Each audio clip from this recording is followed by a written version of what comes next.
Kevin Durant didn't grow up chasing attention. He grew up chasing the game. Basketball was the one place that didn't ask him to perform, it asked him to work.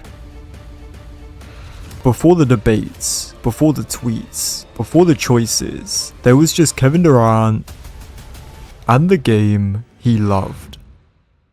So when people say they with it, it's like they with me, and that feels cool. Kevin Durant grew up in Prince George's County, Maryland. It was a competitive basketball area where kids were tested early. During his childhood, Durant's father wasn't a constant in his life. My not knowing how to be a father caused me to neglect my responsibilities to you and your brother. I regret missing out on your first day of school, your first haircut, holidays, the first day you picked up a basketball. I love you, Kev, Dad. Most of the structure came from his mother, Wanda. She worked multiple jobs and sacrificed her own basic needs to make sure Kevin and his siblings could have the best opportunities possible. Just the small stuff from picking me up to go to the gym and picking me, taking me to practice. I know as you become a grown-up, you realize how hard that stuff is and how much you have to go through in order for your kids to live the lives that they want to live. Right before his freshman year, he shot up to around 6'3". He joined an elite AAU team led by Ty Lawson,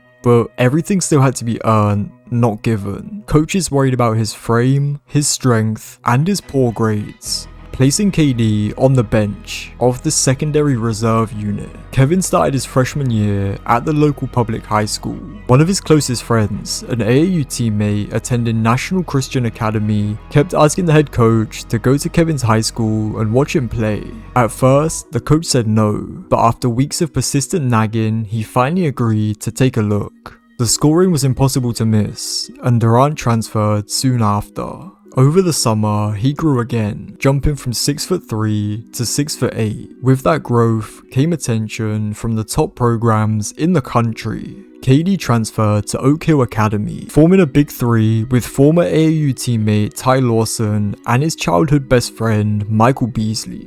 KD was he was my first real friend. He was the first time I ever brought my Xbox out the house. That's when I started to realize what friends was about. Because like I said, I was always in the gym, either by myself or with Mike or my team. So it was like, I ain't really had no real friends either. In less than 2 years, KD went from being outside the top 100 prospects, almost walking away from the game he loved, to being the 9th ranked player in the country. And suddenly, all the schools that passed on him were fighting for his commitment. I want to go to Carolina. Tyler Hansbrough was there, Danny Green, all those dudes, so I would have got kind of lost. The coach at Texas, he's from my hometown. He just started recruiting me early, and I promised him I was going to visit. I was like, yeah, this is it. Yeah. I need to come down here. And then I was going to get all the shots there too. Kevin Durant arrived on campus the size of a small forward with the skills of a guard. He was expected to carry the program from day one, but he already knew the assignment.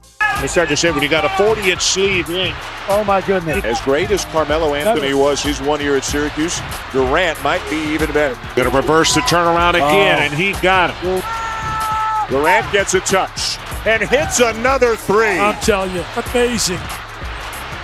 Durant wants it back for Texas, and he does. I mean, that's ice. KD led the Big 12 in scoring, rebounding, and blocks, helping him complete a clean sweep of all 6 individual national awards. Many of them had never before been won by a freshman. However, despite his individual success, the season didn't end with a championship in Texas. It ended with questions about his body, about his strength, and how well that would translate to the NBA. Kevin Durant entered the NBA draft process as one of the most productive players in college basketball. However, his appearance at the combine raised alarms. KD struggled in every physical test, ranking last in the lane agility drill and bottom 5 in practically every other speed and agility test the combine had to offer. He capped off the horror show by failing to complete even one 185-pound rep on the bench press. When the combine results got released to the public, Kevin Durant became the laughingstock of the NBA, with many scouts and coaches suddenly questioning whether or not he would be able to hang in the pros. But the poor results did nothing to shake Seattle Supersonics GM Sam Presti.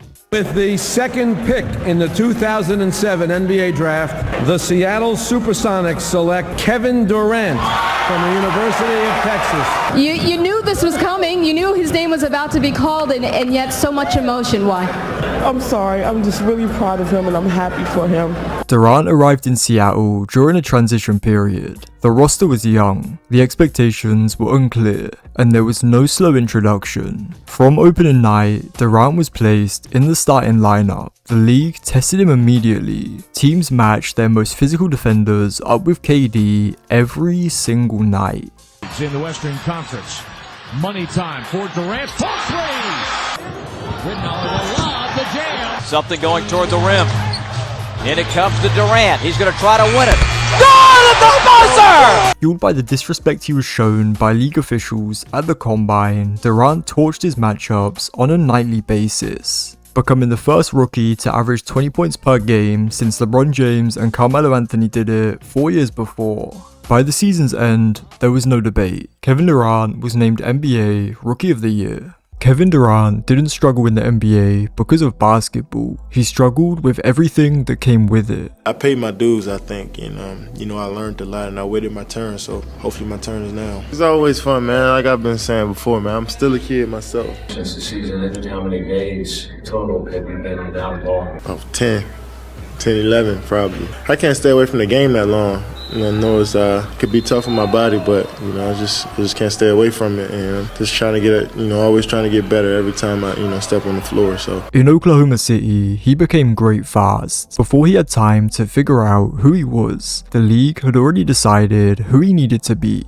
He was treated as the franchise. That type of responsibility doesn't come with a conversation, only expectations. Kevin Durant disappeared down the stretch of 4 straight playoff games without Russell Westbrook last year against the Memphis Grizzlies. He's going nowhere without his little buddy, who is the man in town, Russell Westbrook. Durant kept producing, but the noise around him kept getting louder and louder. People always say, it's cool to be in the top 3 or the top 2, considered the second best player in the world. I don't care. I just want to be the best. That's every player's mindset, and that's definitely mine. And I'm just trying to do as much as I can to be that, and I'm going to die trying. Basketball was still the thing he loved. It just wasn't the only thing being asked of him anymore.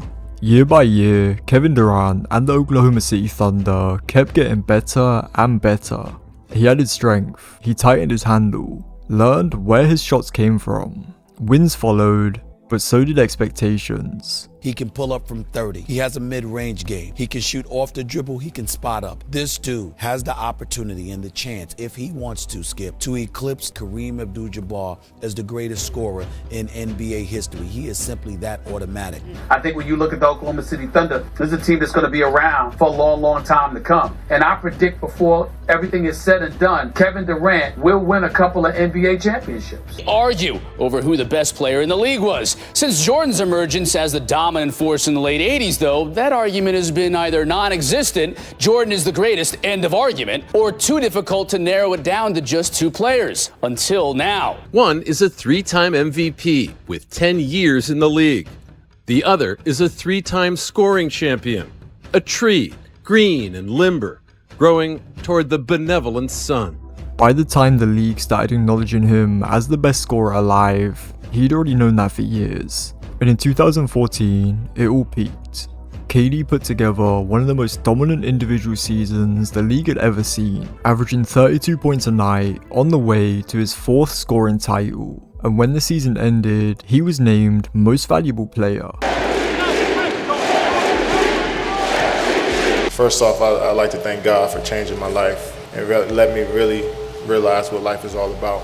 Me, my mom, my brother, we moved so many different places growing up. So many people believed in me when I didn't believe in myself. I failed so many times and got back up. I've been through the toughest times with my family. We wasn't supposed to be here. You sacrificed for us. You the real MVP. It was a rare peek behind the curtain, a real moment of vulnerability from one of the league's quietest stars. He spoke about his mum, his upbringing, and the people who helped him get to where he was today. For a split second, it felt like everything made sense. But moments like that don't last forever. The MVP crown threw another wave of pressure onto the shoulders of OKC's young core. Suddenly, winning wasn't enough, and anything less than a championship was treated as a failure. The Oklahoma City Thunder facing the defending champs, the Golden State Warriors. The winner advances to the NBA Finals to take on the Cleveland Cavaliers. Durant for 3 in the first quarter. Durant again. Durant. Ibaka. Yes. Barnes on Durant, who fires way off. Got the bottom of the glass. Threes. Livingston to the bucket. Lead. Final minute. Third quarter. It's an 11-point lead. That's the first from downtown for Green. Durant. Yes. An attempt that would have brought this house down. Durant off on a 3. For OKC, it was heartbreak. For Kevin Durant, it was the end of an era. Kevin, the loss is still fresh, but you have an unknown future coming over the next month. How do you kind of expect that to play out? I think about that stuff. I don't know when, but we just lost an hour ago, 30 minutes ago, so I don't know. I've been second my whole life. I was the second best player in high school, second pick in the NBA draft. I came second in the finals. I'm tired of being second. I'm not going to settle for that. When the 2016 season ended, KD reached a point he hadn't faced before. He had spent 9 years in Oklahoma City. From the moment he entered the league, the franchise had been built around him. The loss to Golden State closed the season, but it also forced a larger conversation. They were up 3-1 in the Western Conference Finals. Not one, not two, but 3 different times. He was 48 minutes removed from getting to the NBA Finals by winning the Western Conference. 3 times he failed. Most of the discussion focused on what Durant was supposed to be, what he was supposed to deliver, and how long he was expected to wait. But free agency changed that situation. For the first time in his career, Kevin Durant had control over where he played basketball, and he chose to sign with none other than the Golden State Warriors. The backlash was immediate. I'm not too sure about how I feel about cavorting with the enemy, after that series that they had. That's a move that he had to make on his own. The reason he gave behind it, is an acceptable one. He wanted to go to a better situation, so. I think it's incredibly weak, and I don't want to hear any comparisons to that of LeBron James when LeBron James left Cleveland for South Beach. You are the difference. You are the superstar, and you depart for the team that beat you, that's the 2-time reigning defending Western Conference champions, who's won a championship in the last 2 years. You're jumping on a bandwagon as far as I'm concerned. That's just the way that I look at it. But when you guys got the news that KD was joining the Warriors, what was that group chat like?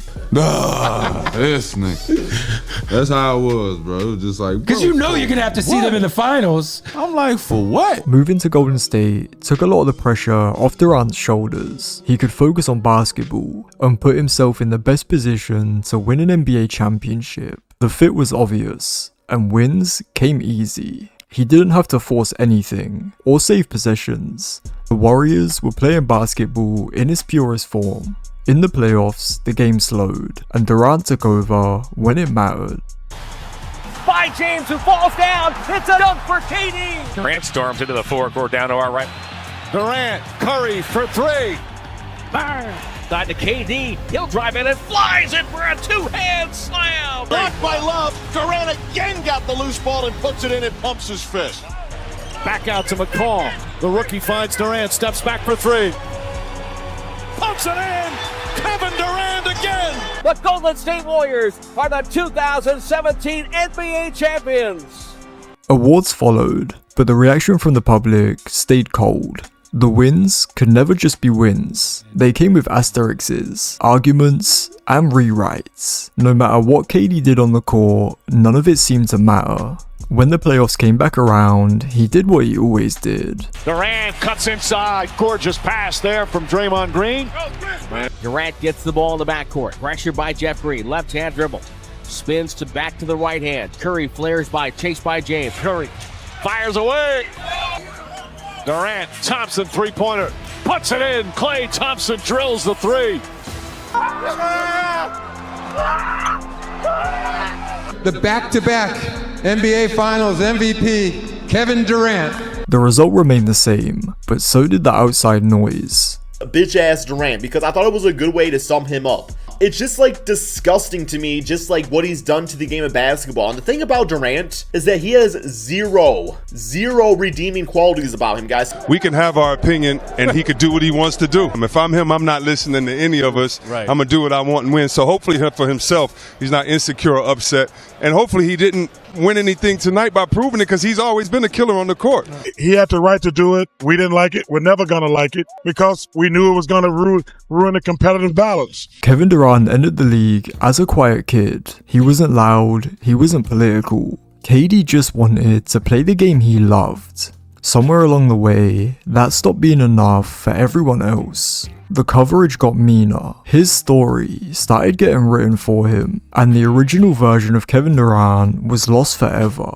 Kevin was painted as something he never asked to be, and instead of hiding from it, he reacted. Kevin Durant is potentially using what they call a burner Twitter account to defend himself to fans on Twitter. KD is a repeat offender when it comes to burner accounts. Back in September, he was speaking in third person, defending his decision to join the Warriors, but he forgot he wasn't in his burner account and he tweeted it from his official account on Twitter. That vulnerability leaked into the public and switched the perception of him forever. Kevin Durant's love for the game never changed. The only thing that did was the world around it.